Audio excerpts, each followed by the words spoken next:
قومی سلامتی اور خطے کی صورتحال پر ان کیمرہ اجلاس کچھ دیر بعد ہوگا۔ وزیر اعظم شہباز شریف شرکاء کو بریفنگ دیں گے۔ دونوں ایوانوں کے پارلیمانی رہنماؤں کو بھی اجلاس میں شرکت کی دعوت دی گئی۔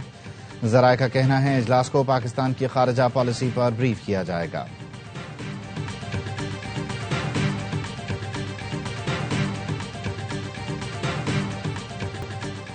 امریکہ اور اسرائیل کے 5ویں روز بھی ایران پر حملے جاری۔ رات بھر تہران دھماکوں سے گونجتا رہا۔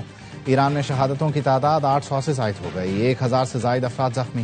ہلال احمر نے تہران میں 787 شہادتوں کی تصدیق کر دی۔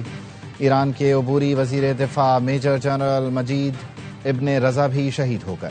کمانڈر سینٹکام کا کہنا ہے ایران میں پوری طاقت کے ساتھ آپریشن کیا جا رہا ہے۔ ہم نے سینکڑوں ایرانی بیلسٹک میزائل اور ڈرون تباہ کر دیے۔ آج ایک بھی ایرانی بحری جہاز خلیج آبنائے ہرمز یا خلیج عمان میں نہیں جا رہا۔ ہم ایران میں ان تمام چیزوں کو ختم کر رہے ہیں جس سے ہم پر حملہ کیا جا سکتا ہے۔ اسرائیلی اور امریکی فضائیہ کو ایران کی فضاؤں پر مکمل کنٹرول حاصل ہے۔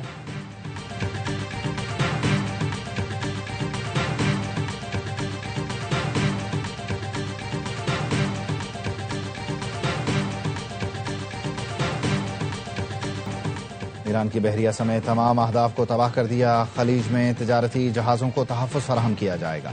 امریکی صدر ٹرمپ کا اعلان، کہا خلیج سے گزرنے والی توانائی کی ترسیل ہر صورت یقینی بنائیں گے۔ تمام شپنگ لائنز کو مالی اور سیکیورٹی گارنٹی دستیاب ہوگی۔ ضرورت پڑی تو امریکی بحریہ آبنائے ہرمز میں ٹینکرز کو تحفظ فراہم کرے گی۔ امریکہ دنیا میں توانائی کے آزادانہ بہاؤ کو یقینی بنائے گا۔ امریکہ کی معاشی اور عسکری طاقت سب سے بڑی ہے۔ مزید اقدامات جلد سامنے آئیں گے۔ امریکی وزیر خارجہ مارکو روبیو کہتے ہیں ایران مشرق وسطی میں امریکی سفارت خانوں پر حملے کر رہا ہے۔ ایران کی ایٹمی صلاحیت، میزائل پروگرام اور بحریہ ہمارے اہداف ہیں۔ ایرانی رجیم کے خلاف 3 بڑے اہداف تقریباً حاصل کر لیے۔ ایران کو کسی صورت ایٹمی ہتھیار حاصل نہیں کرنے دیں گے۔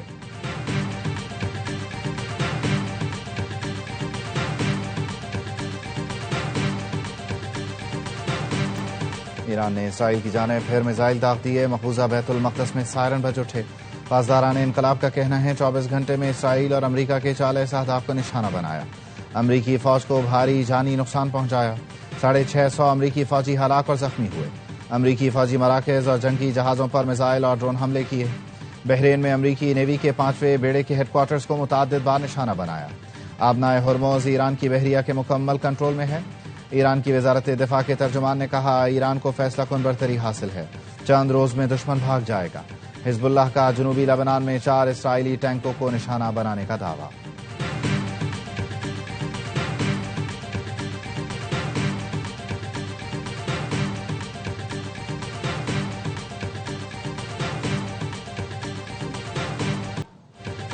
اسرائیل نے لبنان کے مشرقی شہر بالبک پر حملہ کر دیا۔ 6 افراد شہید ہو گئے۔ کثیر المنزلہ عمارات ملبے کا ڈھیر بن گئی۔ کئی افراد ملبے تلے دب گئے۔ امدادی کارروائیاں جاری۔ الجزیرہ نے حملے کی ویڈیو جاری کر دی۔ اسرائیل نے لبنان کے 12 سے زائد دیہات اور قصبوں کے مکینوں کو دھمکی دی کہ آج ان علاقوں پر حملہ کیا جائے گا، اس لیے ان علاقوں سے نکل جائیں۔ ترجمان اسرائیلی فوج کا کہنا ہے جو بھی حزب اللہ کے اہلکاروں، تنصیبات اور ہتھیاروں کے قریب ہوگا وہ نقصان کا خود ذمہ دار ہوگا۔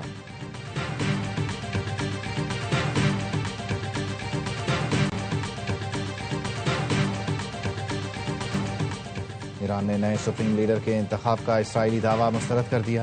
اسرائیلی میڈیا نے کہا تھا آیت اللہ خامنائی کے بیٹے مجتبیٰ خامنائی کو سپریم لیڈر منتخب کر لیا گیا۔ پاسداران انقلاب کا کہنا ہے نئے سپریم لیڈر کے انتخاب میں تقریباً 1 ہفتے کا وقت لگ سکتا ہے۔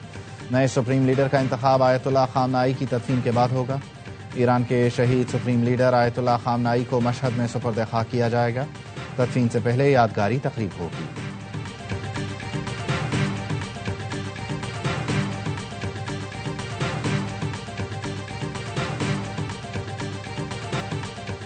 متحدہ عرب امارات کا ایرانی حملوں کے جواب کا مکمل اور جائز حق محفوظ رکھنے کا اعلان۔ جنیوا میں انسانی حقوق کونسل کے اجلاس میں UAE کے مستقل نائب مندوب کا کہنا تھا اقوام متحدہ کے چارٹر اور بین الاقوامی قوانین کی خلاف ورزی کی گئی۔ ایران کی جانب سے بیلسٹک میزائل اور ڈرون حملے کیے گئے۔ حملوں میں 3 شہری جاں بحق 58 زخمی ہوئے۔ علاقائی سلامتی کے لیے تحمل، مکالمے اور سفارتی حل پر زور۔ قطر نے پاسداران انقلاب کے لیے کام کرنے والے 2 جاسوس سیل پکڑ لیے، 10 افراد گرفتار۔ قطری نیوز ایجنسی کے مطابق 7 گرفتار افراد حساس اور فوجی تنصیبات کی جاسوسی میں ملوث پائے گئے۔ 3 افراد کو تخریب کاری کی منصوبہ بندی اور ڈرون حملے کی تربیت پر گرفتار کیا گیا۔ ملزمان نے تفتیش میں ایرانی پاسداران انقلاب سے تعلقات کا اعتراف کیا۔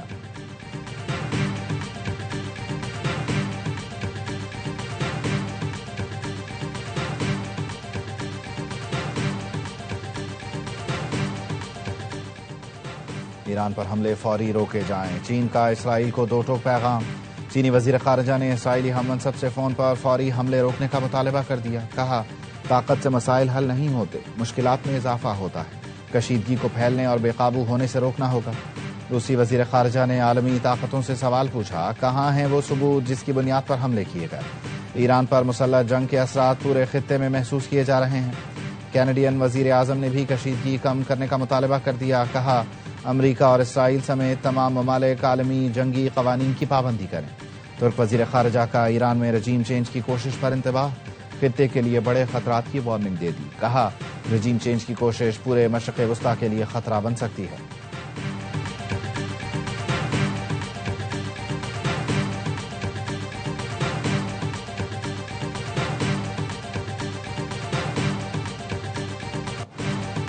امریکہ اور اسرائیل کے دعوے جھوٹے نکلے، ایران میں ایٹمی ہتھیار بنانے کے کوئی ثبوت نہیں ملے۔ عالمی ایٹمی توانائی ایجنسی کا اعلان۔ سربراہ IAEA رافیل گروسی نے بتایا، انسپیکٹرز کو ایران میں ایٹمی ہتھیار بنانے کے کسی منظم پروگرام کے شواہد نہیں ملے۔ امریکہ اور اسرائیل کے دعووں کے باوجود ایٹم بم بنانے کا ڈھانچہ سامنے نہیں آیا۔ ایران کے پاس ایٹم بم نہیں لیکن ایٹمی ہتھیار بنانے کا مواد ہے جو عالمی برادری کے لیے تشویش کا باعث ہے۔ امریکی سینیٹر کرس مرفی نے ایران کے خلاف جنگ کو ناپسندیدہ، غیر اخلاقی اور غیر قانونی قرار دیا۔ مشرق وسطی میں حملوں کے خلاف امریکہ سمیت دنیا بھر میں مظاہرے، نیو یارک اور واشنگٹن میں بڑی تعداد میں لوگ سڑکوں پر نکل آئے، تیل کی خاطر خون نہ بہاؤ کے نعرے لگائے۔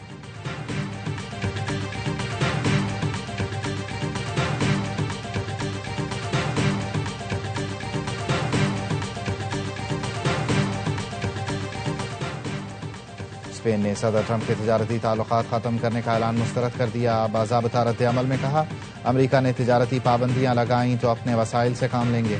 امریکہ ہر صورت عالمی قوانین کی پاسداری اور احترام کرے۔ امریکہ یورپی یونین کے ساتھ باہمی تجارتی معاہدوں سے انحراف نہیں کر سکتا۔ برطانوی وزیر اعظم کیئر سٹارمر نے پھر بتا دیا، برطانیہ ایران پر جارحانہ حملوں میں شامل نہیں۔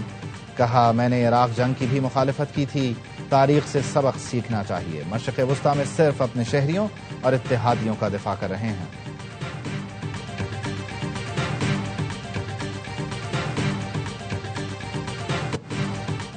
بھارت کی ریاستی دہشت گردی اور کینیڈا میں سکھ رہنماؤں کے قتل کے شواہد پھر بے نقاب۔ کینیڈا کی انٹیلیجنس ایجنسی کے ترجمان کے مطابق بھارت کینیڈا میں غیر ملکی مداخلت اور جاسوسی کا بڑا مجرم ہے۔ کینیڈا کی سکھ کمیونٹی میں بھارت کے حوالے سے شدید غم و غصہ پایا جاتا ہے۔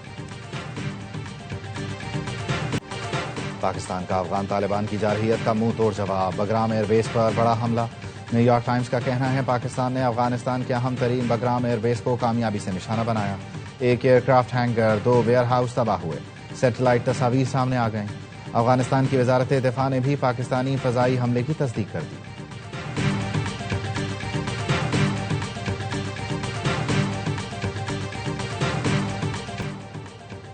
آپریشن غضب للحق کے تحت پاک فوج کی مؤثر کارروائیاں، 50 مقامات پر افغان طالبان، فتنہ خوارج، فتنہ ہندوستان کے ٹھکانے تباہ۔ سیکیورٹی ذرائع کے مطابق پاک فوج نے 3 اور 4 مارچ کی درمیانی شب قلعہ سیف اللہ، چمن، سمبازا جانی اور غزنالی سیکٹر میں بھاری ہتھیاروں سے کارروائیاں کی۔ بھاری جانی اور مالی نقصان کی اطلاعات، ان مقامات پر سرحد پار سے دہشت گردی کے لیے استعمال کیا جا رہا تھا۔ سیکیورٹی ذرائع کا کہنا ہے، غضب للحق کے تحت کارروائیاں اہداف کے حصول تک جاری رہیں گی۔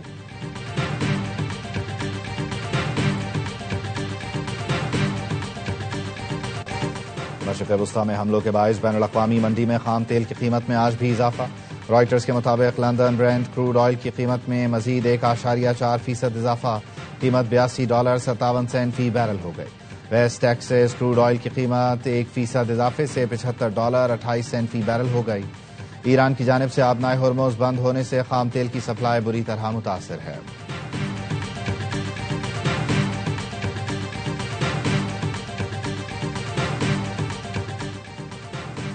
مشرق وسطی میں حملوں کے باعث بین الاقوامی منڈی میں خام تیل کی قیمت میں اضافہ۔ بانی پی ٹی آئی کا اڈیالہ جیل میں طبی معائنہ، انجیکشن کی سیکنڈ ڈوز کا فالو اپ، پیمز اور شفا ہسپتال کے ڈاکٹرز نے چیک اپ کیا۔ ماہر امراض چشم پروفیسر عارف خان اور پروفیسر ندیم قریشی کی سربراہی میں بانی کی آنکھ کے مختلف ٹیسٹ کیے گئے۔ ڈاکٹرز کا بانی کی بینائی پر اطمینان کا اظہار۔ اعلامیے کے مطابق بانی کی آنکھ کی بینائی میں نمایاں بہتری آئی ہے۔ میڈیکل بورڈ نے مزید نگہداشت تجویز کردہ ہدایات پر عمل جاری رکھنے کی سفارش کی۔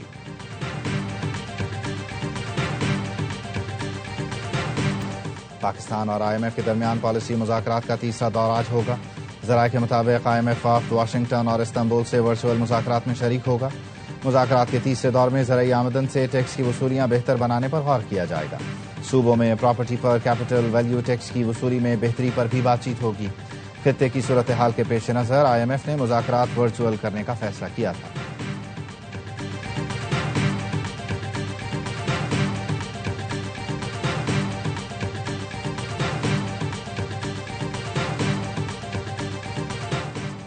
ہائی کورٹ آئینی بینچ میں کراچی صدر میں میر کرم علی روڈ کو بند کرنے کا کیس۔ وکیل نے موقف اپنایا۔ امپریس مارکیٹ کے سامنے میر کرم علی تالپور روڈ بند کر دیا گیا ہے۔ ٹاؤن میونسپل نے سڑک 1 سال کے لیے ایک نجی کمپنی کو دے دی۔ سڑک پر کیبن وغیرہ بنائے جا رہے ہیں۔ عدالت کے ایڈوکیٹ جنرل اور دیگر کو نوٹس، آئندہ سماعت پر جواب طلب۔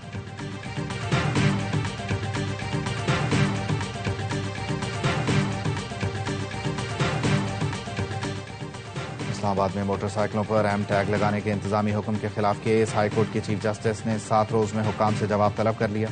وکیل درخواست گزار نے کہا انتظامی حکم کو قانون کے میکانزم میں ہونا ضروری ہے۔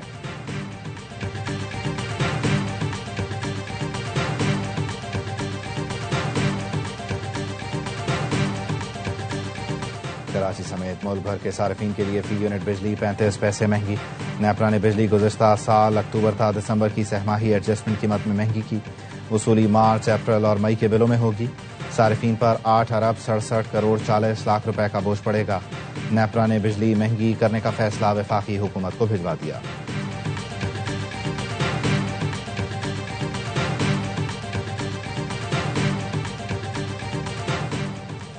وزیر اعظم شہباز شریف کی ہندو برادری کو ہولی کی مبارکباد۔ کہا ہندو برادری ہمارے معاشرے کا ایک بیش قیمت حصہ ہے۔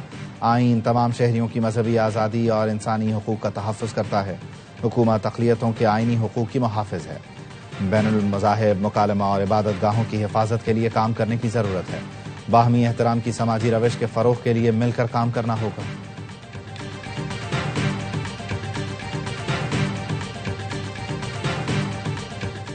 پاکستان کرکٹ بورڈ کا سابق کپتان سرفراز احمد کو ٹیسٹ ٹیم کا ہیڈ کوچ لگانے کا فیصلہ۔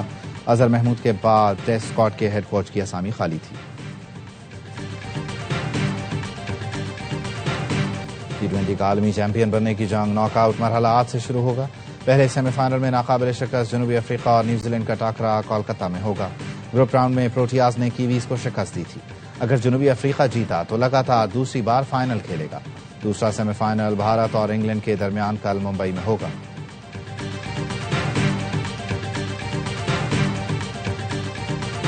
سلمان علی آغا جو ہے وہ کوچ کے انفلوئنس میں ہے۔ انہوں نے ایک اور پلیئر کے بارے میں بولا تھا کہ یہ ہمیں نہیں چاہیے، لیکن وہ تھا، وہ سلیکشن کمیٹی نے ڈالا۔ کوئی آئیڈیا ہے وہ کون ہے؟ کیا وجہ تھی ہے؟ پسند ناپسند۔ پچھلے 5-6 ایونٹ جیسے چل رہے ہیں ویسے اس ایونٹ کو بھی چلایا اپنی مرضی سے۔ اور T20 ورلڈ کپ کے لیے ٹیم پسند ناپسند پر مبنی۔ سابق کرکٹرز کا پروگرام ہر لمحہ پرجوش میں اظہار خیال۔